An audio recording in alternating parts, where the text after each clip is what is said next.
Welcome to another lecture learn with Praveen. और ये वाली सीरीज में हम पूरी की पूरी एनसीईआरटी बुक सॉल्व कर रहे हैं क्लास 10 की। फिलहाल हम चैप्टर नंबर 1 रियल नंबर पढ़ रहे हैं जिसका ये लेक्चर नंबर 2 है, जिसमें हम एग्जांपल नंबर 1 और एग्जांपल नंबर 2 सॉल्व करने वाले हैं, देखने वाले हैं होता क्या है। ठीक है, चलिए स्टार्ट करते हैं। एग्जांपल नंबर 1 में क्या बोल रहा है? कंसीडर द नंबर 4 की पावर n। एक नंबर है 4 की power n where n is a natural number. n क्या है? Natural number. नेचुरल नंबर क्या होते हैं? 1 टू इंफिनिटी सारे के सारे नेचुरल नंबर होते हैं। Check whether there is any value of n। हमें n की वैल्यू, ऐसी कोई n की वैल्यू एग्जिस्ट करती है जिसके लिए फॉर विच 4 की पावर n एंड्स विद 0। ठीक है, so what they are asking over here is we have to find out the value of n for which the number ends with 0। यानी n की कोई वैल्यू यहां पर 0 पे है। सपोज 4 की पावर 2 है, यानी 4 into 4 क्या होगा? 8 नहीं है। हमें जैसे 4 की power 3 equal to 4 into 4 into 4, यानी ये 8 4 64, सॉरी 8 4 32, सॉरी 32, ये लास्ट में 2 है। बस ये लास्ट में 2 की जगह 0 आना चाहिए। ऐसा कोई n की वैल्यू हमको फाइंड आउट करनी है। ठीक है, हमको n की वैल्यू कोई भी कैसे फाइंड आउट करनी है। अब ऐसी कोई n की वैल्यू एग्जिस्ट करती है। ऐसे तो हम n नेचुरल नंबर, वहां पर बोल रहा है n कोई भी नेचुरल नंबर हो सकता है 1 से लेकर इंफिनिटी तक। अब हम 1 से लेकर इंफिनिटी तक तो कितने हजारों लाखों करोड़ों नंबर होते हैं। क्या हम ऐसे देखने जाने लगे तो क्या ये क्वेश्चन सॉल्व हो पाएगा? नहीं हो पाएगा। ठीक है, अब हम इसका कॉन्सेप्ट समझते हैं। देखिए, जब भी इस टाइप का क्वेश्चन आए तो हमेशा याद रखना है कि हमको इसको प्राइम नंबर की फॉर्म में एक्सप्रेस करना है। किसके नंबर है? प्राइम नंबर की फॉर्म में। क्या 4 को हम 2 into 2 लिख सकते हैं? लिख सकते हैं। बस 4 की पावर n को मैं क्या लिख सकता हूँ? 2 into 2 की पावर n। ठीक है, क्या मैं एक्सप्रेस करता हूँ 2 की पावर 2 n। और जिसको पता नहीं है, जब दो पावर आपस में मल्टीप्लाई होते हैं 2 की पावर 2 n, यानी 4 की पावर n को मैं लिख सकता हूँ 2 की पावर 2 n। यहाँ पर किया क्या है हमने? यहाँ पर एक पूरे नंबर को प्राइम फैक्टराइजेशन के फॉर्म में एक्सप्रेस कर दिया। प्राइम फैक्टराइजेशन का फॉर्म यानी हमारे लेक्चर में हमने सीखा था किसी भी नंबर को जब हम प्राइम नंबर के फॉर्म में एक्सप्रेस करते हैं। हमने 4 को 2 प्राइम नंबर के फॉर्म में एक्सप्रेस कर दिया। यहाँ पर प्राइम नंबर कौन सा? 2 इज अ प्राइम नंबर। 2 क्या है? 2 एक प्राइम नंबर है, तो हमने प्राइम नंबर के फॉर्म में एक्सप्रेस कर दिया। ठीक है, अब हम यहाँ ये समझने की कोशिश करेंगे, यानी ऐसा कोई नंबर हमें n की वैल्यू में चाहिए जिससे कि यहाँ पर क्या आ जाए? 0 आ जाए, राइट? 0 आ जाए। ठीक है, हमको पता है अगर कोई भी नंबर के लास्ट डिजिट, अगर कोई भी नंबर है अगर उसका लास्ट डिजिट में 0 होता है, सपोज 50 हुआ, 70 हुआ या 890 हुआ, ये सारे के सारे नंबर 5 से डिविजिबल होते हैं। जिनको नहीं पता आपको डायरेक्ट कैसे पता लगा? 5 का डिविजिबिलिटी रूल बहुत ज्यादा लोग जाके पढ़ लो। 5 का डिविजिबिलिटी रूल क्या कहता है? अगर किसी भी नंबर के लास्ट में 0 या फिर 5 है, 0 और 5 है, वो नंबर 5 के टेबल में आता है। तो अगर ये क्या बोल रहे हैं, लास्ट नंबर किस पे एंड होना चाहिए? 0 पे। ठीक है, तो अगर नंबर 0 पे एंड होना चाहिए, अगर नंबर 0 पे ऐड हो रहा है तो ये 5 से डिवाइड होगा। ऑब्वियसली बात है, ये पूरा का पूरा नंबर 5 से डिवाइड होगा, ये पूरा नंबर 5 से डिवाइड होना चाहिए। तो क्या इस एक्सप्रेशन में, क्या इस कंपोजिट नंबर को जो हमने प्राइम नंबर के फॉर्म में एक्सप्रेस किया, क्या इस एक्सपेंशन जब हमने प्राइम फैक्टराइजेशन के फॉर्म में एक्सपेंड किया इसको, क्या इस नंबर में 5 आ रहा है? नहीं आ रहा। थ्योरम क्या बोल रही है? वो जो नंबर है वो 5 से डिवाइड होना चाहिए। समझना, वो जो नंबर है अगर किसी भी नंबर के लास्ट में 0 आता है तो 5 से डिवाइड होता है। और हमसे क्या बोल रहा है? n का ऐसी वैल्यू निकालें जिसमें कि ये नंबर के लास्ट डिजिट 0 आए, यानी ये जो नंबर है इसकी लास्ट डिजिट 0 आना चाहिए। अगर इसकी लास्ट डिजिट में 0 आएगा, हमें n की ऐसी एक वैल्यू फाइंड करनी है जिससे कि पूरा का पूरा नंबर, ये पूरा का पूरा नंबर लास्ट की लास्ट डिजिट क्या है? 0 आए। अगर इसकी लास्ट डिजिट 0 है तो 5 से डिवाइड होगा ही होगा, ऑब्वियसली बात है। तो मैंने इसको प्राइम नंबर के फॉर्म में एक्सप्रेस कर दिया, बस इतना ही किया।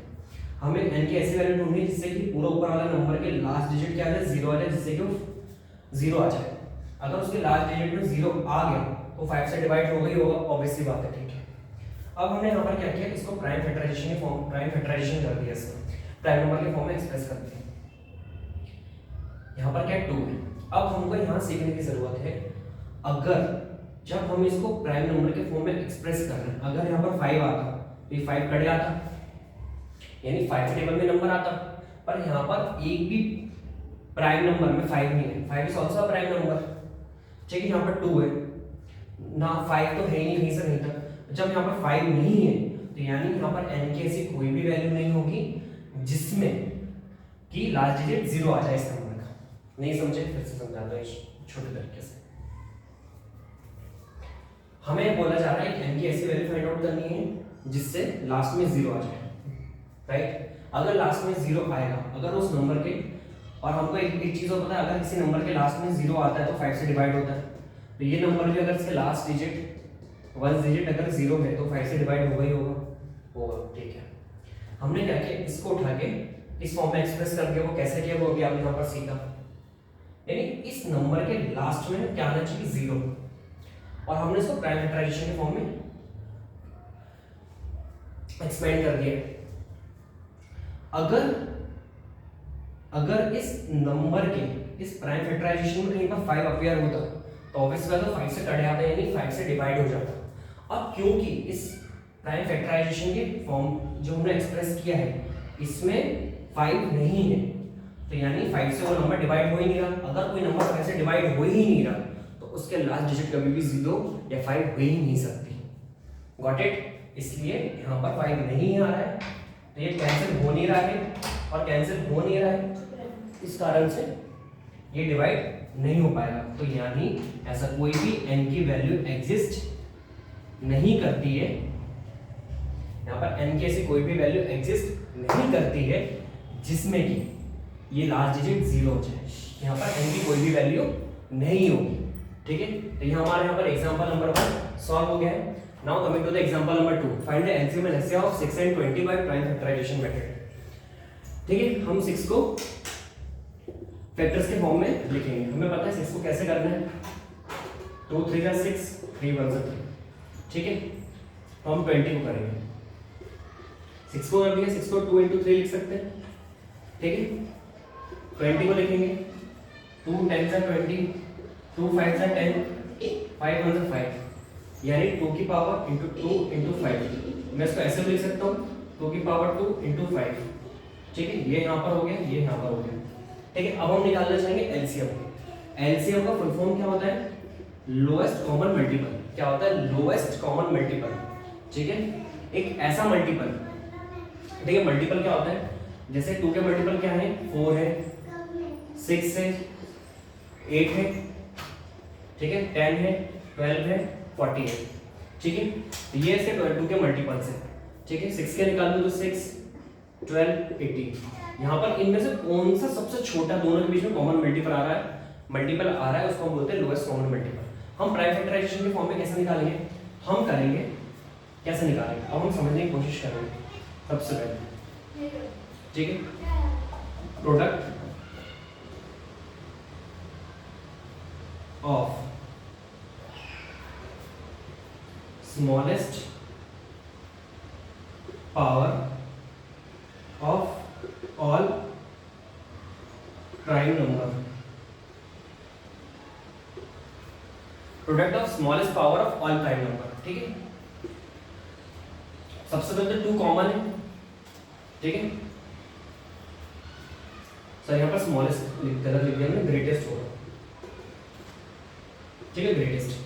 अब यहाँ पर 2 कॉमन है, यहाँ भी 2 कॉमन है, तो इन 2 दोनों के 2 में बड़ी पावर किसकी पावर 1 इसकी पावर 2 है, यहाँ पर लिखूंगा 2 की पावर 2 इनटू, यहाँ पर 3, यहाँ पर 3 कॉमन नहीं है पर हम एक 3 लिख देंगे। अब एक 5 है तो 5 लिख देंगे, यानी यहाँ पर क्या हुआ, 2 2 जा 4, 4 3 जा 12, 12 5 जा 16। ये हो गया हमारा एलसीएम। 6 और 20 का एलसीएम 60 होता है, यानी 6 को जब हम बहुत सारे नंबर टेबल पढ़ेंगे तो 60 पहली बार सब 60 आएगा, तो 20 का जब टेबल पढ़ेंगे 60, तो दोनों के बीच में कॉमन मल्टीपल 60 होगा। फिर से product of greatest power of all prime number, ठीक है। अब एचसीएफ कैसे निकालेंगे, product of smallest power of all common prime number, यानी प्रोडक्ट। अब हमें देखना है इसमें कॉमन क्या क्या है, 2 की पावर 1 है, ठीक है। तो यहाँ पे 2 है, यहाँ पर भी 2 है, तो इसमें हम छोटा वाला क्या लेंगे,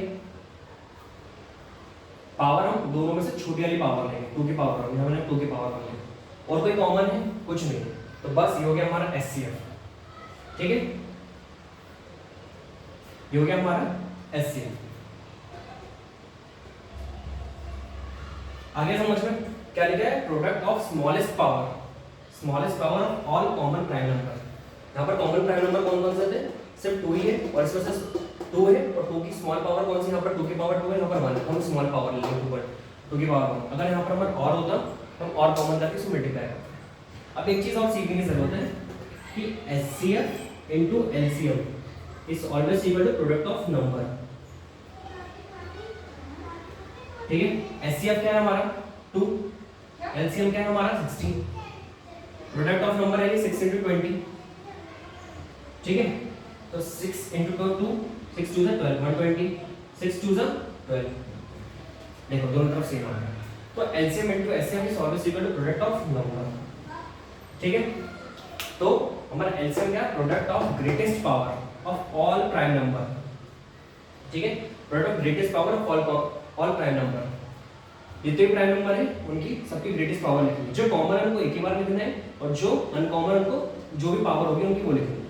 यहाँ पर सिर्फ कॉमन वाले लिखने, फिर से रिपीट कर रहा हूँ, यहाँ पर सिर्फ कॉमन वाले लिखने, यहाँ पर कॉमन और विदाउट कॉमन दोनों लिखने, और बिगेस्ट पावर के साथ लिखना है, यहाँ पर स्मॉलेस्ट पावर के साथ लिखना है। तो ये तो हमारा एग्जाम्पल नंबर 1 और example number 2।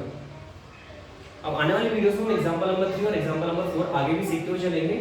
Thank for watching this video. अपने दोस्तों को ज़्यादा से ज़्यादा शेयर करो, और मेरे साथ प्रवीण के साथ पूरी की पूरी एनसीईआरटी मैथमेटिक्स 10th क्लास की सीखो। Thank you for watching this video, please like and subscribe.